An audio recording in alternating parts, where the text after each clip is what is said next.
Bonjour tout le monde, c'est Maud, je vous retrouve pour une nouvelle vidéo et on va parler fantasy puisque le mois de mai est consacré à la lecture de romans de fantasy grâce à Stéphanie de la chaîne Piketty Bookin qui nous propose ce challenge, le mois de la fantasy.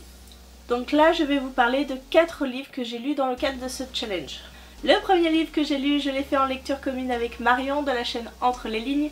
Il s'agit de La Voix des Oracles, le premier tome Tia, écrit par Estelle Faye et paru aux éditions Folio SF. Le second livre que j'ai lu, c'est une lecture numérique et il s'agit du premier tome du Puits des Mémoires, La Traque de Gabriel Katz aux éditions Scrinéo. On repart dans de la jeunesse avec L'Apprenti épouvanteur de Joseph Delaney, c'est le tome 1 de la saga de l'épouvanteur paru aux éditions Bayard. Et ensuite, je vous parlerai de L'aura noire de Roberto Sanquer, paru aux éditions Scrinéo.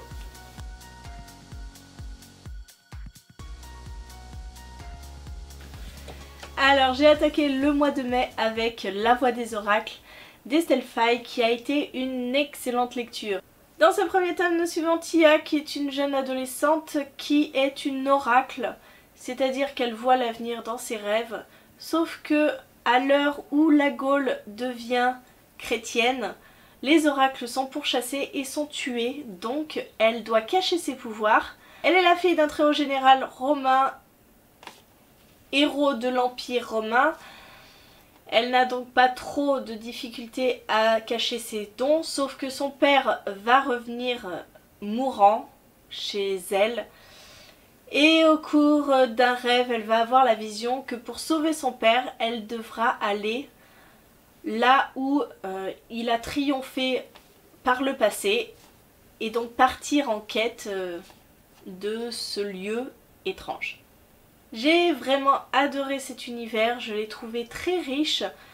J'aime beaucoup ce mélange entre fantasy et historique, puisqu'on est vraiment dans la Gaule du 5e siècle, il me semble. Donc voilà, on a des éléments qui sont historiques, on a beaucoup d'éléments de fantasy puisqu'on y côtoie des faunes, on y côtoie des oracles, on y côtoie aussi des divinités marines, et là je ne sais plus les noms. L'univers est foisonnant et c'est ce que j'ai aimé. Après, le personnage de Tia est hyper intéressant parce que elle est assez mature pour son âge. Elle croise sur sa route une quantité de personnes, dont Enoch, qui est un jeune garçon un peu plus vieux qu'elle, qui est assez étrange et on ne sait pas si on peut lui faire confiance, si Tia doit vraiment lui faire confiance. Mais c'est une quête qui est très palpitante. Oui, voilà, je me suis pas ennuyée une seule seconde dans ce livre. Il y a de l'action. J'ai une mouche, mais va-t'en la mouche. C'est palpitant, il y a de l'action, on ne s'ennuie pas. On découvre pas mal de choses sur le passé de Tia et sur le passé de son père en particulier. On a un méchant qui remplit bien son rôle. Bref, c'est une saga qui promet et je pense que le tome 2 sera lu dans pas très longtemps. Je vous parle ensuite du Puits des Mémoires de Gabriel Katz, que j'ai lu en e-book sur ma liseuse, parce qu'il faut que je la ressorte un petit peu, hein. J'ai des livres sur ma liseuse et je les lis pas, c'est dommage. C'est de la fantaisie adulte où nous allons suivre 3 personnages assez intrigants puisqu'ils se réveillent dans des cages. Voilà, ils se réveillent dans des cages, le convoi qui les emmenait a eu un accident. Tout le monde est mort, eux ont réussi à survivre dans leur cage, ils sortent et en fait c'est le trou noir. Ils ne savent pas qui ils sont, ils ne savent pas pourquoi ils étaient dans des cages, ils ne se connaissent pas. Et ces 3 personnages vont décider de s'enfuir, puisque s'ils étaient dans des cages c'est forcément qu'ils étaient prisonniers, donc ils n'ont pas vraiment l'intention d'y retourner. Ils vont décider de fuir et essayer de comprendre qui ils sont, pourquoi ils étaient là, etc. et se mettre en quête de leur identité. Donc c'est la deuxième saga que je commence de Gabriel Katz, puisque j'avais lu Aeternia que j'avais adoré. J'ai retrouvé le style de l'auteur que j'ai beaucoup aimé, c'est assez fluide, Néanmoins, c'est beaucoup plus lent que Aeternia. On va pas se le cacher, les premières pages, les premières centaines de pages, il se passe pas grand chose. C'est assez lent. Et puis au fur et à mesure, j'ai été pris dans l'intrigue, j'ai été prise dans l'histoire et j'ai été aussi curieuse que les personnages de comprendre ce qui leur était arrivé. Pour les personnages, moi personnellement, j'ai ressenti de l'empathie pour eux parce qu'on découvre au fur et à mesure qu'ils sont comme eux. On est dans le flou le plus total comme eux. Et puis au fur et à mesure, il y a des personnalités qui se détachent. On a Carib qui est le gars qui est très mastoc d'apparence, qui est le guerrier idéal, sauf qu'en fait il sait pas se battre. Il sait pas se battre et ça le répugne complètement de tenir une arme, ça le répugne de tuer quelqu'un. Donc c'est un petit peu l'humaniste de la bande, puisque ça va être lui qui va essayer de raisonner les autres pour éviter qu'ils ne fassent des conneries, clairement.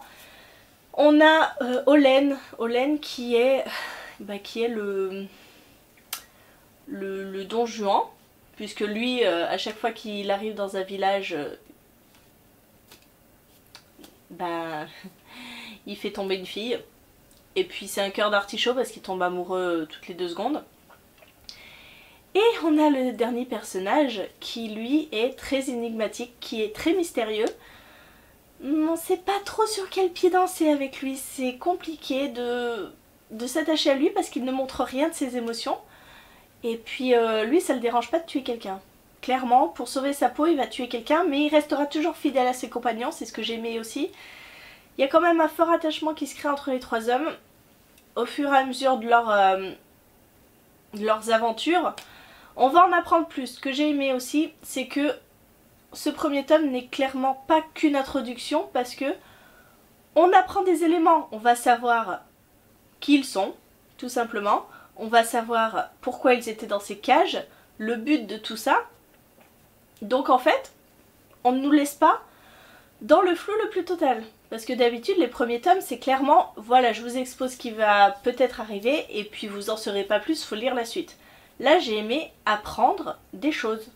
Savoir quelque chose.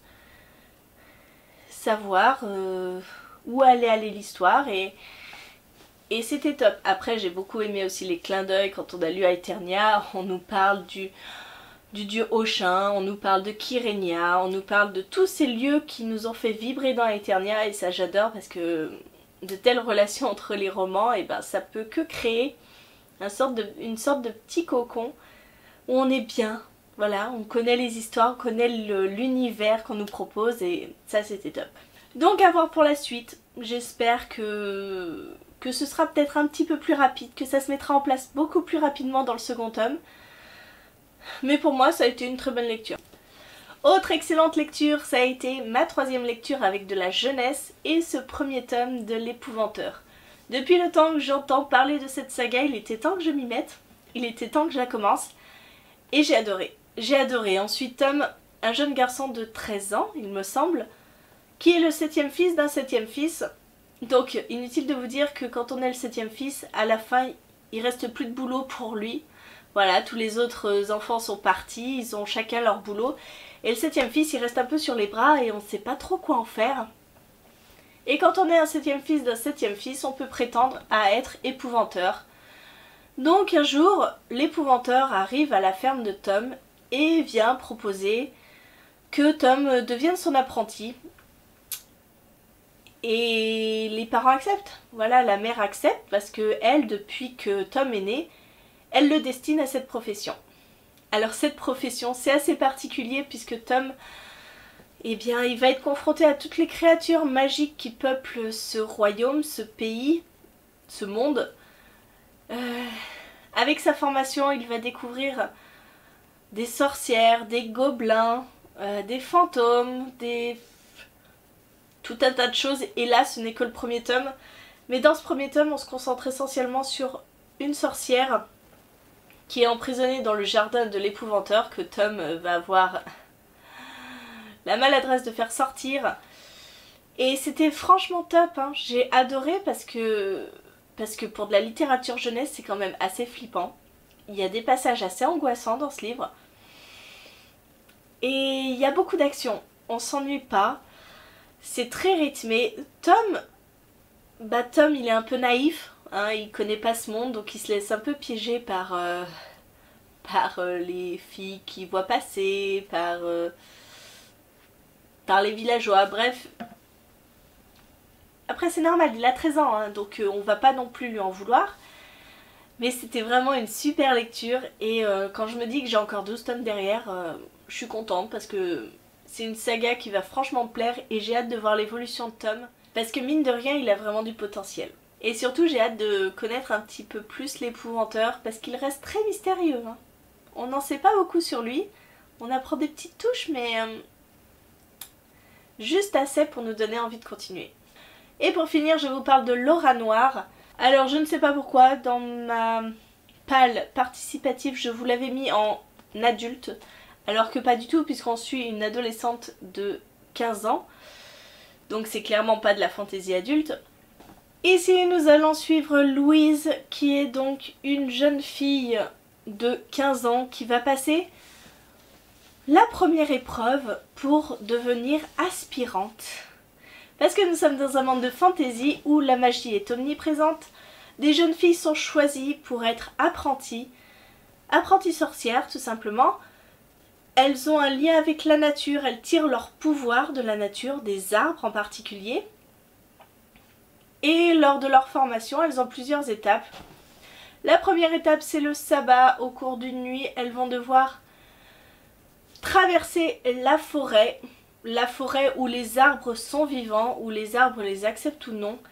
Et malheureusement, cette première nuit va très mal se passer, puisqu'à cause de Louise, elle et ses 12 autres élèves ne vont pas réussir le sabbat et la forêt, les arbres vont les rejeter. Pourquoi est-ce qu'elle n'a pas pu réussir? Elle n'en a aucune idée, elle ne comprend pas ce qui se passe. Assez souvent quand Louise est en présence de personnes, ces personnes meurent autour d'elle. Et on va vite imputer ça à la présence de Louise et peut-être à un maléfice qu'elle aurait subi. Je ne vous en dis pas plus, je vous dirai juste que le début de ce livre a été très compliqué parce que je n'arrivais pas à trouver du temps pour lire. Je l'ai commencé alors que je n'avais que des petites plages de lecture de 10 minutes à chaque fois et je comprenais rien. Je comprenais pas parce que on commence directement dans l'histoire où Louise se réveille, elle a eu un malaise. Et c'est le soir du sabbat, il faut qu'elle aille dans la forêt. Et voilà, quand on connaît pas l'univers, on comprend pas. On comprend pas pourquoi il faut qu'elle aille dans la forêt, qu'est-ce qui se passe, pourquoi c'est grave. On ne comprend rien. Moi, ça a été mon sentiment. Après, j'ai trouvé du temps, je me suis immergée dans cet univers et je l'ai adoré. J'ai beaucoup aimé cette mythologie que nous offre l'auteur avec cette magie qui est assez particulière, qui vient de la nature, qui vient des arbres, qui vient de cette forêt enchantée en quelque sorte. J'ai vraiment aimé. Après j'ai aimé aussi découvrir les différents rituels, les différentes étapes de la formation des sorcières, puisque ce ne sont pas simplement des sorcières que l'on connaît, ce sont vraiment des sorcières guérisseuses. J'ai aimé. Le petit bémol de ce livre, ça a été, je trouve, les personnages. Saloperie de mouche. Vraiment, le bémol, ça a été les personnages parce que Louise